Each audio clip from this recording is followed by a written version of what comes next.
Hello दोस्तों, मैं हूं आपका दोस्त किशन मौर्य। स्वागत करता हूं मैं आपके अपने चैनल दी मौर्य जो ऑफिशियल पे। दोस्तों, आज मैं पुनः आपके सामने प्रस्तुत हुआ हूं। जैसा कि पिछला वीडियो हमने देखा था कि संसद की कार्यवाहियां क्या क्या होती हैं, जिसमें हमने लंच के पहले का समय देख लिया था, जिसमें हमने देखा था कि प्रश्नकाल का समय देखा था, शून्यकाल का समय देखा था और लंच भी देख लिया था। ठीक है। और उसके बाद जो लंच के बाद का समय होता है 2 से 6 बजे तक, 4 घंटे का समय, जिसमें मैंने बताया था चर्चा और प्रस्ताव। तो उस पे आज हम बात करेंगे। ठीक है, कि चर्चा और प्रस्ताव क्या क्या होते हैं और कौन कौन से होते हैं, वो विभिन्न जो चर्चाएं थी या प्रस्ताव थे उसके बारे में आज हम बात करेंगे। ठीक है दोस्तों, आई होप पिछला जो भी वीडियो था आप उसे देखे होंगे, बहुत कुछ सीखे होंगे। अगर नहीं देखे होंगे तो चैनल पे वो वीडियो है ऑलरेडी, आप जाके उसे देख सकते हैं। ठीक है दोस्तों, चलिए आपका समय खराब ना करते हुए आप दिन सीधे मुद्दे पे देखेंगे, जिसमें हमने बात किया था विशेषाधिकार प्रस्ताव है, ध्यानाकर्षण स्थगन अल्पकालिक, और यहाँ पे आधे घंटे का प्रस्ताव हो गया, अविश्वास प्रस्ताव, कटौती प्रस्ताव, विश्वास प्रस्ताव, ये अनेक प्रकार के प्रस्ताव, इन सबके बारे में आज उल्लेख करेंगे। ठीक है। अब पहला जैसे हम देखेंगे कि विशेषाधिकार प्रस्ताव होता क्या है। देखिए, विशेषाधिकार प्रस्ताव वह होता है कि जैसे क्या होता है कि यह जो लाया जाता है संसद के सदस्यों के द्वारा लाया जाता है। ठीक है। और मंत्री के लिए या मंत्री पे किसी बात पे आवाज उठाने के लिए लेके आया जाता है संसद सदस्य के द्वारा। जैसे कि क्या होता है विशेषाधिकार प्रस्ताव में, देखिए लिखा हुआ है कि जब कोई मंत्री पूरी जानकारी नहीं देता है, जैसे मान लीजिए कि रक्षा मंत्री है। ठीक है। अब रक्षा मंत्री संसद का कोई सदस्य पूछा कि जैसे राफेल जो आया विमान, राफेल विमान फ्रांस से है, तो उसकी प्राइस क्या है, उसमें क्या क्या क्वालिटीज है, तो रक्षा मंत्री उसके बारे में अगर पूर्ण जानकारी नहीं देते हैं, संसद के पास ये अधिकार होते हैं, जो संसद के सदस्य होते हैं वह अध्यक्ष से बात करके उनके सहमति के साथ क्या कर सकते हैं, विशेषाधिकार प्रस्ताव लेके आ सकते हैं। समझ में आया? जब कोई मंत्री पूरी जानकारी नहीं देता है तो क्या लाते हैं, विशेषाधिकार प्रस्ताव लाया जाता है। किसके द्वारा? तो संसद के सदस्य के द्वारा लाया जाता है। ठीक है, तो ये क्लियर हो गया। अब हम बात करेंगे ध्यानाकर्षण प्रस्ताव। जैसा कि देखिए, ध्यान आकर्षण से यह समझ में आता है कि किसी भी चीज पे किसी का ध्यान आकर्षित करना, ध्यान खींचना। ठीक है, ध्यान आकर्षण प्रस्ताव यह होता है, जैसे अगर बात करें कि हम कोई ऐसा मंत्री या भी संसद के सदस्य या सांसद के द्वारा लेके आया जाता है। जैसे आपको पता होगा कि पूरे अगर हिंदुस्तान में या पूरे भारत में रेल मंत्री एक ही होता है, सड़क मंत्री भी है। ठीक है, तो अब रेल मंत्री को यह जानकारी कैसे होगी कि क्या नाम है, कहाँ का प्लेटफॉर्म छोटा है, कहाँ का रेलवे लाइन डैमेज है, या जो नितिन गडकरी हैं हमारे सड़क परिवहन मंत्री, उनको कैसे पता होगा कहाँ से हाईवे खराब है, कैसे है। तो उस चीज पे ध्यान आकर्षित करने के लिए जो हमारे सांसद महोदय होते हैं संसद में, वह क्या करते हैं, उनसे बात करते हैं, उनका ध्यान आकर्षित करते हैं उस चीज पे, उसी को बोलते हैं ध्यान आकर्षण प्रस्ताव। जिसे लिखा है किसी लोकहित सार्वजनिक विषय पर, लोकहित अर्थात लोगों का जिसमें हित हो, और सार्वजनिक जिसमें सभी लोगों का क्या होने वाला, बेनिफिट होने वाला विषय पर संबंधित मंत्री को सूचित करने के लिए यह लिया जाता है क्या, ध्यान आकर्षण प्रस्ताव। जैसा कि मैंने बताया कि सड़क कोई खराब है तो जो सड़क मंत्री हैं, सांसद महोदय, जिस एरिया के सांसद महोदय हैं, वह क्या करेंगे, उनसे वह संसद में जाके क्या करेंगे, जो उस रिलेटेड सांसद हैं आपके एरिया का, वो उस पर बात करेंगे और उनका ध्यान आकर्षित करेंगे कि मेरे यहाँ का यहाँ से यहाँ तक क्या है, रोड खराब है। समझ में आया? तो ध्यान आकर्षण प्रस्ताव आपको क्लियर हो गया होगा। ठीक है, चलिए दूसरा भी क्लियर है। अब हम बात करेंगे स्थगन प्रस्ताव, या इसे बोलते हैं कार्यवाही प्रस्ताव या कार्य प्रस्ताव भी हम बोलते हैं। ठीक है, कार्यवाही या कार्य प्रस्ताव भी बोलते हैं स्थगन प्रस्ताव को। स्थगन प्रस्ताव क्या होता है बच्चों? जैसे इसमें दिया है कि किसी भी प्रस्ताव या आकस्मिक मुद्दे पर चर्चा करने के लिए पहले से चल रहे चर्चा को रोकने के लिए स्थगन प्रस्ताव लेके आया जाता है।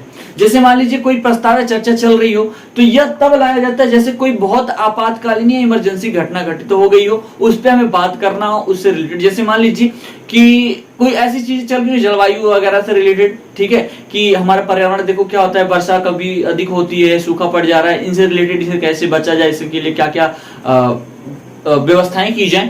तो इसी बीच अगर मान लो कि कोरोना आ गया, कोरोना जैसे पेंडेमिक या कोई भी ऐसी चीजें आ गई जो क्या हो, उससे बहुत ज्यादा क्रिटिकल है। समझ में आया? तो उस चर्चा को हम क्या करेंगे, जो पहले हमने देख रहा था कि पर्यावरण से रिलेटेड चर्चाएं चली थी, उसे स्थगित कर देंगे, वहीं रोक देंगे, और जो आपातकालीन घटना जैसे कोरोना जैसे महामारी आ गई तो उससे रिलेटेड हम क्या करेंगे, उस पर बात करना शुरू कर देंगे। ठीक है, तो ये स्थगन प्रस्ताव यह होता है कि जो भी मुद्दे में पहले बातचीत चल रही है उसे वहीं बंद कर देना, और जो आपातकालीन जो इमरजेंसी घटना है उससे रिलेटेड उस पर हम बातचीत करना है, उस पर प्रस्ताव करना, उस पर चर्चाएं करना। किसी आपातकालीन आकस्मिक मुद्दे पर चर्चा के लिए पहले से चल रहे चर्चा को रोकने के लिए क्या करते हैं, यह प्रस्ताव स्थगन प्रस्ताव लाया जाता है। और ऐसा नहीं, देखो स्थगन प्रस्ताव ऐसा नहीं कि किसी का मन किया कि भाई हमारे यहाँ क्या हो बांध बनवाया था, बांध टूट गया, हमारा गांव डूबने वाला है, तो ऑटोमेटिक संसद में हम क्या करें, स्थगन प्रस्ताव लेके चले हैं। इस ये बहुत बड़ा महामारी नहीं है, बहुत बड़ा दिक्कत नहीं है, समझ में। क्रिटिकल सिचुएशन तब जब पूरे भारत में कोई पेंडेमिक आ जाती है तब स्थगन लेके आते हैं। तो ऐसा ना कि कोई भी सांसद क्या करे, कोई छोटी मोटी बातों पे लेके चला है स्थगन प्रस्ताव। तो इसके लिए क्या कर दिया गया, एक रूल बना दिया गया कि स्थगन प्रस्ताव तब आएगा जब कम से कम 50 सदस्य की सहमति हो। ठीक है, 50 सदस्य की कम से कम सहमति होगी तभी स्थगन प्रस्ताव आएगा। अगर उससे ज्यादा सॉरी उससे कम होता है तो स्थगन प्रस्ताव नहीं ला सकते हैं आप। ठीक है, अध्यक्ष महोदय की क्या सहमति के बिना। इस पर 2.5 घंटे का चर्चा होती है। ठीक है, स्थगन प्रस्ताव जब भी लाया जाता है तो उस पे मैक्सिमम या मिनिमम बोल सकते हैं 2.5 घंटे की चर्चाएं की जाती है। ठीक है, तो आई होप स्थगन भी आपको समझ में आया होगा। अब बात करेंगे अल्पकालिक चर्चाएं। अल्पकालिक का मतलब ये होता है कि छोटी मोटी बातों पे, जैसे मैंने बताया कि जलवायु से रिलेटेड करते हैं। ठीक है, तो ये क्या हो गया कि बहुत बड़ा मुद्दा नहीं है।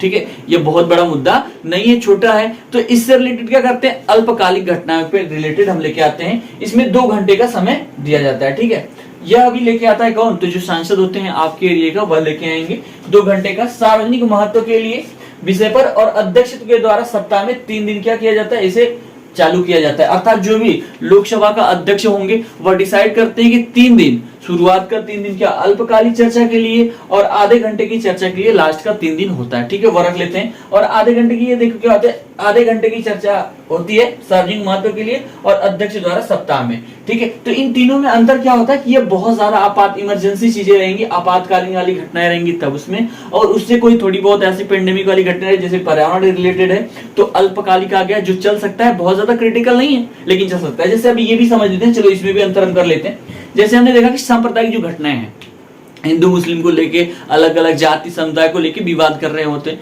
तो ये भी बहुत ज्यादा क्रिटिकल नहीं है लेकिन क्रिटिकल है, समझ में। और जैसे पर्यावरण रिलेटेड है, ये भी बहुत ज्यादा क्रिटिकल नहीं है लेकिन क्रिटिकल है।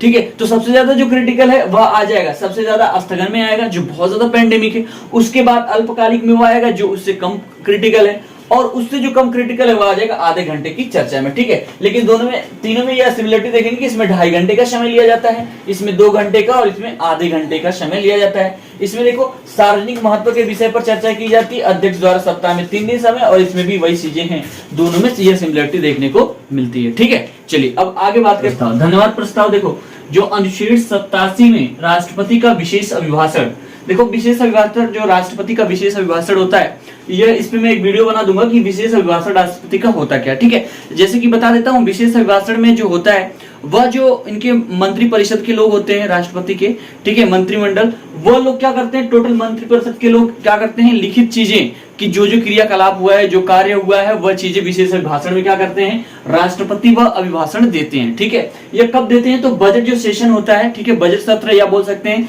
जब नई लोकसभा स्टार्ट होती है, शुरू वाला। ठीक है, जैसे कि हमें पता है 3 सत्र होते हैं। ठीक है, तो बजट सत्र में वो क्या करते हैं, या नई लोकसभा जो स्टार्ट होती है उसमें वो विशेष अभिभाषण देते हैं। ठीक है, अब विशेष अभिभाषण मतलब जो भी चीजें हुआ है, क्रियाकलाप हुआ है, ठीक है, वह अपने बारे में बताते हैं, अर्थात केवल वो पढ़ते हैं।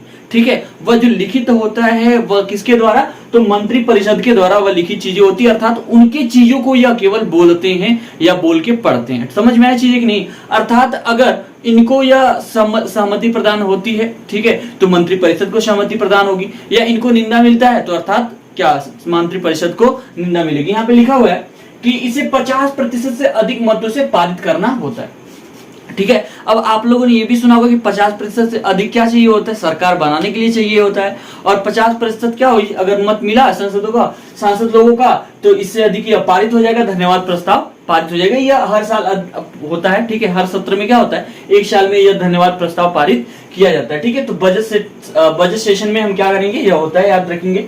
ठीक है, अन्यथा मंत्री परिषद को त्याग पत्र देना होता है। अगर यह धन्यवाद प्रस्ताव 50% से अधिक मतों से पारित नहीं हुआ तो जो भी मंत्री परिषद होंगे उनको क्या करना पड़ेगा, त्याग पत्र देना होगा, अर्थात अपने पद से त्याग देना होगा। ठीक है, तो ये विपक्षी दल वाले क्या करते हैं, जब त्याग पत्र वह दे देंगे तो ठीक है, वह तुरंत अविश्वास प्रस्ताव लेके आते हैं। ठीक है, क्योंकि हमें पता है सरकार बनाने के लिए भी 50% मत चाहिए और धन्यवाद प्रस्ताव को पारित कराने के लिए भी 50% मत चाहिए। ठीक है, तो अब विश्वास प्रस्ताव क्या होते हैं ये आगे हम देखेंगे। ठीक है, चलिए अब आगे बात करेंगे निंदा प्रस्ताव। अच्छा, एक चीज और देख लेंगे कि मंत्री परिषद केवल अपना त्याग पत्र देता है। ऐसा नहीं कि लोकसभा का पुनः चुनाव नहीं होता है। ठीक है, वह केवल क्या करेगा, त्याग पत्र देगा। वह अविश्वास प्रस्ताव जब क्या नहीं कर पाता है, 50% से अधिक पास नहीं हो पाता है, तब वहां पे यहाँ पे चुनाव कराया जाता है। वो आगे हम बताएंगे आपको। ठीक है, अब बात करेंगे निंदा प्रस्ताव। निंदा प्रस्ताव देखो समस्त मंत्री परिषद या किसी मंत्री के विरुद्ध लाया जा सकता है। अर्थात जो भी वहां पे सांसद में मंत्री लोग हैं, ठीक है, उनके सभी के विपक्ष में या किसी एक मंत्री के विरुद्ध भी लाया जा सकता है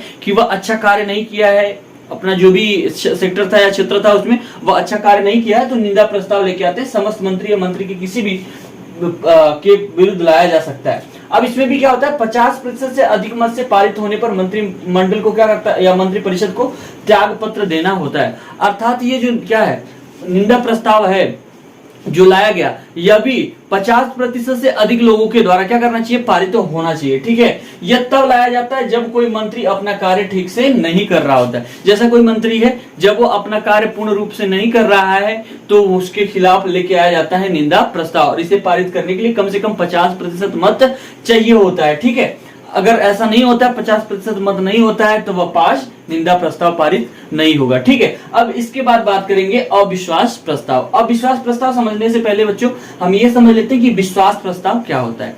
देखो, विश्वास प्रस्ताव को हम बहुमत प्रस्ताव भी कहते हैं। ठीक है, यह भी होता है 50%, अर्थात किसी भी चीज में या किसी भी प्रस्ताव पे 50% से अधिक मत होंगे तब वो बहुमत या विश्वास प्रस्ताव होगा। अब जैसे कि हमें बात करेंगे लोकसभा की सीटें हैं वह 545 है, और 545 का जब हम 50% निकालेंगे तो 200 शायद 72.5 आएगा। तो 72.5 तो आधा होगा नहीं, तो 73 कर लेते हैं। 273 लोगों की जब सहमति होती है तो वह प्रस्ताव पारित होता है। ठीक है, बहुमत या विश्वास प्रस्ताव पारित होता है। ठीक है, अब देखेंगे अविश्वास क्या होता है। लोकसभा में विपक्ष लाती है, ये क्वेश्चन पूछा गया कि अविश्वास प्रस्ताव कौन लेके आता है, या कौन सी क्या बोल सकते हैं, निम्न सदन में आता है या उच्च सदन में आता है, तो हम याद रखेंगे लोकसभा में यह लाया जाता है। ठीक है, लोकसभा में विपक्ष के द्वारा या जो विपक्षी होते हैं नेता, उनके द्वारा यह लेके आया जाता है सरकार के खिलाफ। ठीक है, कि आप यह प्रूव करिए कि आपके पास 50% मत है, आप सरकार चलाने योग्य हैं या नहीं है। अगर वहां पे वो क्या करते हैं, अगर प्रूफ कर लेते हैं तो आगे कंटिन्यू करेंगे, अदरवाइज क्या करेंगे, उनका जो सत्ता है वह गिर जाता है। ठीक है, देखेंगे एक सत्र में एक बार लाया जाता है। अब इसे क्या कर दिया जाता है कि बार बार तो अब नहीं करता रहेगा भैया, वो जो सत्ता में वो बार बार प्रूफ नहीं करेगा ना कि हाँ मेरे पास 50% मत है, तो यह वहां पे कंडीशन लगा दिएगा कि एक सत्र में क्या किया जाएगा, एक ही बार, जैसे मैंने बताया 3 सत्र होते हैं, तो एक सत्र में एक ही बार अविश्वास प्रस्ताव लाया जा सकता है। कम से कम 50% सांसद लोकसभा की सहमति होनी चाहिए। जो लोकसभा के सदस्य हैं, ठीक है, 50% सांसदों का क्या होना चाहिए, सहमति होना चाहिए। अगर 50% से कम सहमति है तो जो विपक्षी दल है वह तुरंत क्या करते हैं, अविश्वास प्रस्ताव लेके आते हैं और इनको सरकार को गिरा देते हैं। अगर विश्वास उनको है कि ठीक है 50% मत है, प्रूफ कर लेते हो तो सरकार चलेगी, अदरवाइज वो लेके आता है विपक्षी और सरकार गिरा के अपना क्या करता है, सरकार बना लेगा। 10 दिन के अंदर चर्चा, फ्लोर टेस्ट अर्थात अविश्वास प्रस्ताव घोषित कर दिया जाता है। जो भी अध्यक्ष होंगे, ऐसा 50% अगर मत मिल जाता है, इसको सूचना दी जाती है लोकसभा अध्यक्ष को, और लोकसभा अध्यक्ष 10 दिन के अंदर अंदर क्या करते हैं, कोई एक डेट फिक्स करते हैं कि उस दिन जो भी सत्ता में है वह अपना विश्वास क्या करेगा, विश्वास मत प्रूफ करेगा। अगर प्रूफ कर लेता है तो सरकार आगे कंटिन्यू होगी, अदरवाइज गिर जाएगी। 50% से अधिक मत से पारित होने पर सरकार 50% से अधिक मत से पारित होने पर सरकार गिर जाती है और पुनः चुनाव होता है। अगर 50% पूर्ण रूप से अविश्वास प्रस्ताव जो है, अगर 50% लोग क्या करते हैं, सपोर्ट कर देते हैं कि हाँ इन पे विश्वास नहीं है, तो वहां पे उनका क्या होगा, वह जो सत्ता है वह गिर जाता है और पुनः चुनाव होता है। ठीक है, आई होप दोस्तों ये जो धन्यवाद प्रस्ताव, निंदा प्रस्ताव, विश्वास प्रस्ताव, अविश्वास प्रस्ताव, स्थगन प्रस्ताव, विशेषाधिकार प्रस्ताव, ये सारे प्रस्ताव आपको समझ में आया होगा। आगे हम बात करेंगे कटौती प्रस्ताव क्या होता है, और 2-4 बचे हुए तो अगले वीडियो में हम देखेंगे। ठीक है, आई होप दोस्तों ये आज का वीडियो जो आपको अच्छा लगा होगा, काफी पसंद भी आया होगा और काफी कुछ सीखने को मिला होगा। अगर वीडियो अच्छा लगे तो वीडियो को लाइक करेंगे, चैनल पर नए होंगे चैनल को सब्सक्राइब कर देंगे और अपने दोस्तों में शेयर करना भी बिल्कुल नहीं भूलेंगे। ठीक है, फिर मिलेंगे अगले वीडियो में, तब तक के लिए नमस्कार।